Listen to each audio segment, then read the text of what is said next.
UTL solar solar लावणार आणि सबसिडीही मिळवून देणार।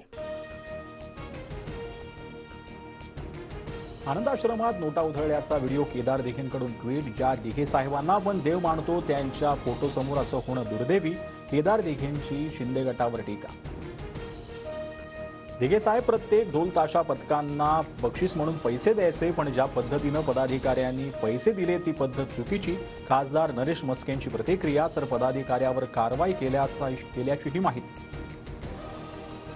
अजित पवारांचा रस बारामतीतच, त्यांचा डीएनएही बारामतीचाच। बारामतीमध्ये रस नसल्याच्या अजित पवारांच्या विधानावर तटकरेंची प्रतिक्रिया। राष्ट्रवादी अजित पवार गटाचे 25 संभाव्य उमेदवार ठरले। पक्षांतर्गत बैठकीत अंतिम निर्णय झाल्याची सूत्रांची माहिती, तर अजित पवारच बारामतीतून लढणार असल्याच्या बैठकीतून स्पष्ट। संभाव्य यादीत कोणतंही तथ्य वाटत नाही। जागा वाटपासंदर्भात चर्चा सुरू असून महायुतीचे तिन्ही प्रमुख नेते पत्रकार परिषद घेतील, बावनकुळेंची प्रतिक्रिया।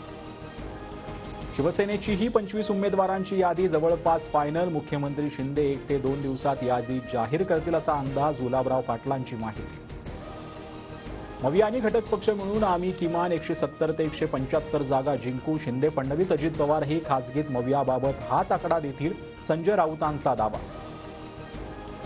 संजय राऊतांचं वक्तव्य म्हणजे मुंगीले लाल के हसीन सपने। संजय राऊतांच्या जागांसंदर्भातील वक्तव्यानंतर प्रवीण दरेकरांची टीका। भाजपा अध्यक्ष आणि केंद्रीय मंत्री JP नड्डा उद्या मुंबई दौऱ्यावर। विधानसभा निवडणुकीच्या पार्श्वभूमीवर घेणार आढावा। पितृपक्षानंतर भाजपच्या उमेदवारांची पहिली यादी जाहीर होण्याची शक्यता।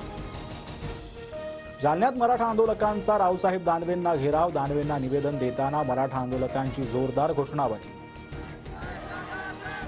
मोदी सरकारचा कांदा उत्पादक शेतकऱ्यांना मोठा दिलासा। कांदा आणि बासमती तांदळावरील किमान निर्यात मूल्य रद्द। कांदा आणि बासमती तांदूळ निर्यात करण्याचा मार्ग मोकळा। UTL सोलार सोलार लावणार आणि सबसिडीही मिळवून देणार।